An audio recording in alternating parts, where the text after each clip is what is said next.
Hello, podcast and YouTube world, or wherever you're tuning in from. I'm Sassy Stephie, in case you clicked just because you like my artwork or my amazing guest. I'm a professional wrestler, and when I'm not kicking sass, I am going to be bringing you some unique stories from some pretty cool people. This is my first episode of Talkin Sass, and I'm excited to have Impact Knockout and my good friend Nevaeh on as my inaugural guest. We're just two Ohio girls talking about our journey from the independents to her becoming the first ever Shimmer Tag Team Champions to being on Impact Wrestling in front of 0 fans. Nevaeh and I have known each other since I started, which is one of the reasons why I wanted her on as my first guest. I hope you enjoy the two of us catching up. So here we go.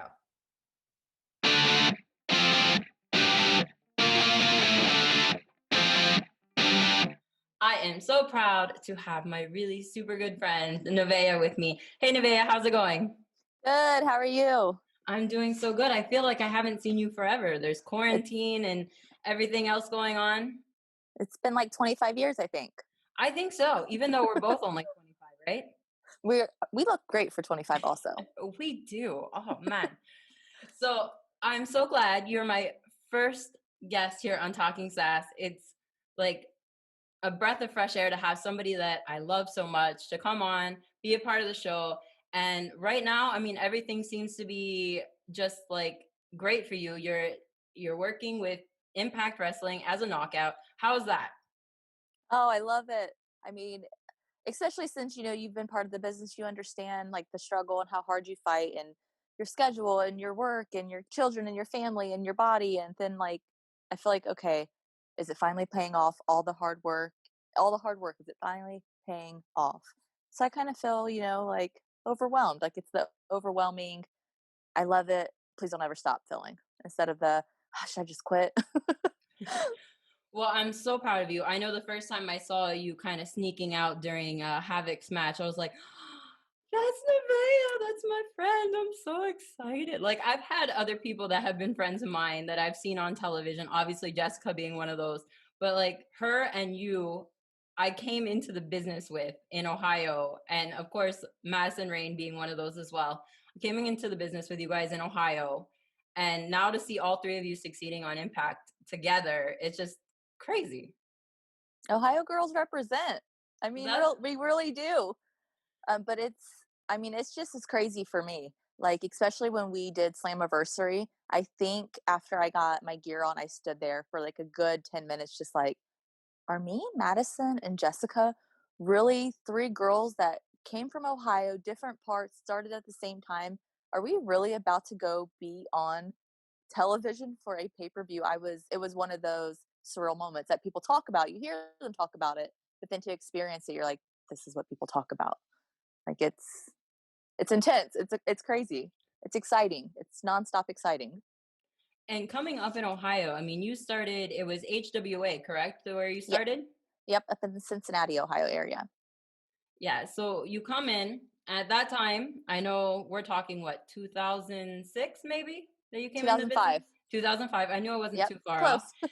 And there's not really a big scene at that time because I came in 2007 and it was literally Madison Rain, you, Jessica, and then Zoe Sky or Angel Dust coming in at that same time. So what were you doing when you first started coming up into the business with HWA? I was, still pretty young. Kind of one of those. I started training, and then I didn't know if I was going to pursue it. And never really got trained because school got in the way. And then I was asked to be a part of, Heartland Wrestling Association for an all-female show they needed to do. And I was like, well, I'm really inexperienced. And it was kind of like, can we work with you for a few weeks to get you on this show? And I did that. And then I never got out of the ring. And I kind of just wrestled really with a lot of like different guys here and there. And then the same two girls for 5 years, it feels like. Like you just work the same girls because there was no one, we were so few and far between. And that's right, because when we all did start coming in, even me, like I'm on the tail end of after you, Jessica, and Madison all started, it was just all of us wrestling each other, I feel like, for the first year over and over again. Yeah, I think Madison and I wrestled you and Zoe quite often as a tag team. Well, actually, we'll segue that in actually because you and Madison Rain, who was then known as Ashley Lane, were the inaugural Shimmer Tag Team Champions. And I want to say that Zoe Sky and I probably unofficially challenged you guys for those Shimmer Tag Team Championships probably more than anybody else. Absolutely, and it was always all over Ohio.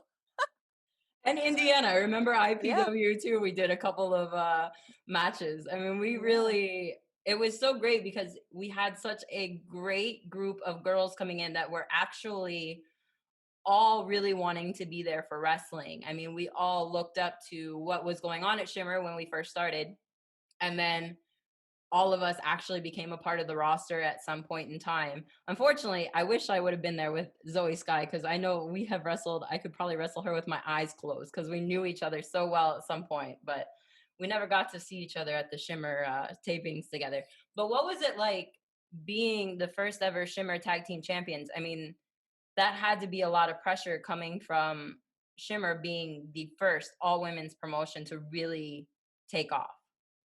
It was a lot of pressure in the sense of women's wrestling was kind of just starting that movement of getting recognized as being just athletes instead of the look portion of wrestling.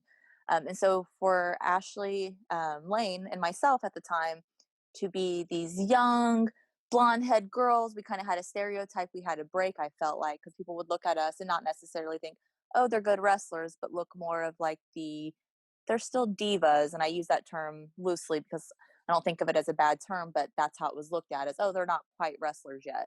So for me, it was that constant mindset of having to prove what we could do in the ring. And it was still, and it's still to this day to me, it's an overwhelming feeling. It's a sense of pride that I can constantly say, hey, I was part of the first ever Shimmer tag titles. Like that was me. And I mean, that's not the only accomplishment that you've had with Shimmer, but you've also been champions pretty much every promotion that you've ever been a part of. You've been a champion at some point. I mean, you have the OCW Women's Champion, which is where I came in at. That's Ohio Championship Wrestling. You were, of course, I said the Shimmer Tag Champion. You had Lucha Core. You had the WSU Spirit Championship. Rockstar Pro, Clash Women's, and now even the Guardian of Rise Tag Champions with Jessica Havoc. How is that? I love it. I love it. I need some more. I need all the tag belts. That's my mindset. Give me all the tag titles with Jessica. Because having titles are awesome and it's amazing and it's a faith that's put in you. But for me, the tag wrestling is where I excel.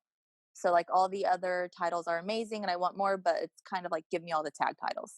Let Jess and I show how different and how versatile we are.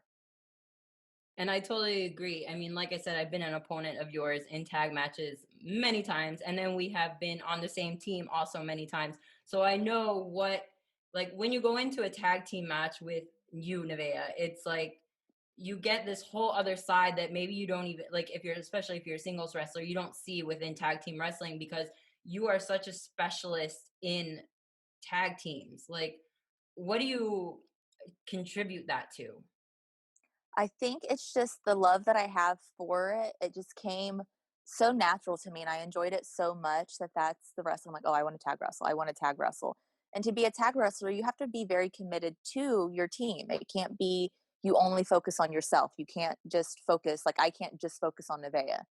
When I think about, tagging, when I tagged with Ashley, when I tagged with you, tagging with Jessica, it's always what can we do as a team? What can we do to succeed? What can we do to stand out? It was never what can I do?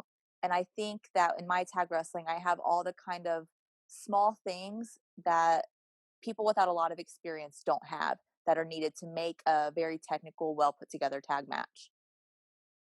I think that's absolutely correct. And you come from a tag team background as well. I mean, everybody knows your husband and your brother in law were a tag team many years together.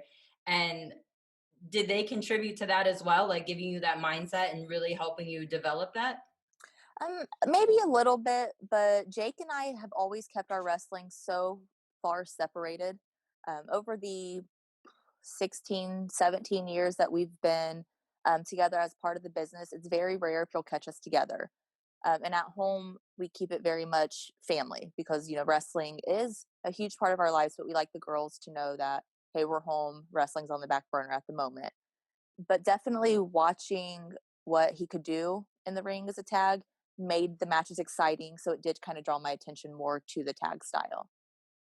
I absolutely love how like your family life is so tight. Like obviously we're close friends as I've mentioned before. So like seeing like I kind of see your girls grow up through Facebook and I saw your oldest daughter a lot when we were on the road together as well. I just think that that's something that's so commendable because in wrestling you don't always get to see the family aspect of everybody like you see them on the road but they don't necessarily have their family with them but you usually have at least part of your family with you which is just it's so cool to see you guys bond over that kind of stuff together as well. Yeah, absolutely. The girls, especially the youngest now, they love it, and we do try to keep them away from wrestling as much as we can because, like I've stated, children, shouldn't be in locker rooms and things like that. So we do kind of keep them away from it. But it's also because they like the entertainment side of it, and my oldest wants to pursue into the entertainment business. It kind of gives her an insight on, what to expect as well. She's not going into it not like unexpectedly like oh wow this might happen when I'm doing this that or the other. I Yeah. totally understand that. Right. And obviously wrestling's different than acting and modeling, which, she kind of wants to get into that aspect of it.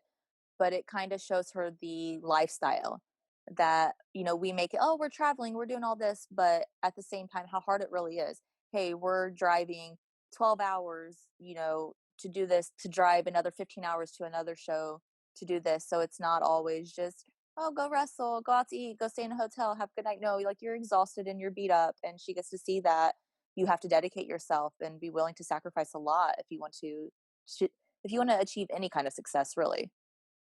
100%. It's not easy on the roads, which I think some people think it's probably all fun and games. Like when I started talking about my podcast, I'm like, what do you guys want to hear? A lot of people are like road stories. I'm like, okay, there are a lot of road stories, but it's pretty kind of lame half the time because you're just driving. My road stories consist of creating my own concerts. So, I have many stories that I'm sure Jessica Havoc has been in the car with me more than once. And I'm sure once we get her on here, she's going to talk about how she almost died a gazillion times because I don't just have a concert. I'm like full dance concert sitting in my seat while I'm driving. And she's woken up a few times to some rumble strips a few times. So, we made a few trips to Florida yeah, together. yes, that's true. Yeah. Oh, road trips. Ah, good times. But you have to find ways to entertain yourself sometimes. And music is a lot of ways I know for both you and I that we do it. But some people, I mean, they don't have anybody in the car with them because they're wanting to go and make a name for themselves and they're just driving on their own. And I'm so lucky that I've had and you have had many people on the roads with you. Although I know we've made many solo trips as well. Right. Yeah. I think I feel like I go through spurts where, you have someone with you for a lot of trips and then you hit like a year where all of your shows are by yourself and no one in the surrounding area can go. And that's when you, that's when you realize that you're a road warrior or you're not. For sure, for sure. So let's get back to talking about wrestling. You have an exciting month coming up in October because there's the first show you're going to be doing back in front of fans for the first time since COVID started back in March, and that is the Collective with Shimmer. How are you looking forward to that? I'm really excited. I've been fortunate enough to be able to wrestle through the pandemic. So I haven't had that aspect of not being able to do any of it. But I'm already anticipating, hopefully, stepping out of the curtain and just hearing the crowd. I think that's what I'm looking forward to the most right now. Like coming out when your music hits and hearing a reaction. Do the fans still like me? Oh, I hope the fans still like me. That's what I'm looking forward to. I can imagine that's got to be just like one of those things you never expect, like in wrestling, not wrestling in front of a crowd when you're having like a build up to a match or anything like that. And now all of a sudden it's just gone. But for you, like you said, at least you've been able to continue wrestling through Impact. They have their tapings and everything that they're doing. So, what's the difference between the live crowd and no crowd at all? Really, it's just the reactions. For me, it's just the reactions. you still like your adrenaline is different. It's a different kind of adrenaline. Like you're still pumped up, you're still excited, but you don't have the energy to feed off from the fans when something happens in the ring. That's the difference for me. Yeah, I can imagine that's got to be like weird at the same time because you just took like this crazy, let's say, move or whatever, and then it's just silence. Yeah, or you hit something really cool and you're like, oh, hopefully the internet world like that. It's one of those. Oh But man, I can imagine. And also on top of that, in October, you also have Bound for Glory coming up with Impact, which is their biggest show of the year. And I'm sure that there's a lot of things going in this year, considering that there's no crowd to be involved with Bound for Glory, at least not that I've heard. yeah, we're just gonna be doing the live pay-per-view again. We're trying to, keep it very contained, keep everyone safe. So as far as I've heard, there's no live crowd either. That's awesome. That like I'm loving that they can still be able to have shows because like when the pandemic hit and there was questions about everything, sports, grocery stores, just general life. I was so glad that there was able because even though like right now I'm not active, I know like I still love watching it. I'm still love the fan aspect of it. Like that's one thing I'll always be a fan even if I'm not directly involved at the time. And I was like, "Oh, please don't take my wrestling away. That's gonna be so depressing." Right. I agree. I completely agree. I think it's awesome that they found a way to keep going to especially to give people something to do. Like it's already, a downtime for everybody. The world's obviously going through a lot. So it's like, hey, every Tuesday, tune in, Access TV, and you can still see some of your favorites.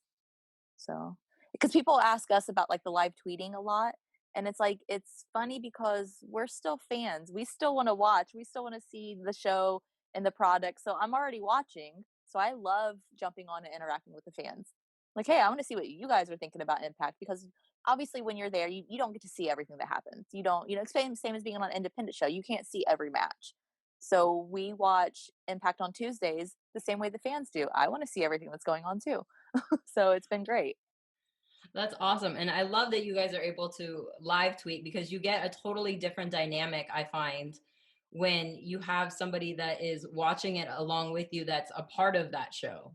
It's like, I don't know, can you explain that dynamic at all? Like I think it's fun, like, being part of Impact, it's fun to watch some of the responses from the other people in Impact because 'cause I'm always kinda curious as to what some people are gonna say, like, you kinda watch out for some people's Twitters, like, "Oh, what are they gonna say about that?" Like, because some people are so clever and so witty, you get just as excited watching the live tweeting as you do the product. So for me, it's just a different experience. It's something, I look forward to every Tuesday. Like, "It's almost 8 o'clock. Let's go." Like, it's one of those. well, I see all your tweets and everything, and I see your Instagram when you're talking like about your match coming up or whatever else is going on in Impact, and I just love it. Like I love seeing people that I love succeed. Like that's like where I am right now in my wrestling career is watching my friends succeed, and I love it. Oh, I love you. You're the best. All right, Nevaeh. Well, I want to thank you so much for being my first guest. This is, something I've always wanted to. I went to broadcasting school back way, way back then. And now to be able to say I have my show and one of my really good friends on as my first guest is just such an honor. And I want to thank you so much for being a part. But before we wrap it up, please let everybody know where they can watch you and where they can find you on social media. All right, guys. Every Tuesday at 8 o'clock p.m. Eastern Time, you can catch Impact Wrestling on Access TV. My Twitter handle and my Instagram accounts are at Nevaeh, OI4K. And Sassy, I love you, and I am so happy and honored that I was chosen to be your first guest. Thank you so much. Mwah. Love you and Ohio for life. Yeah, represent.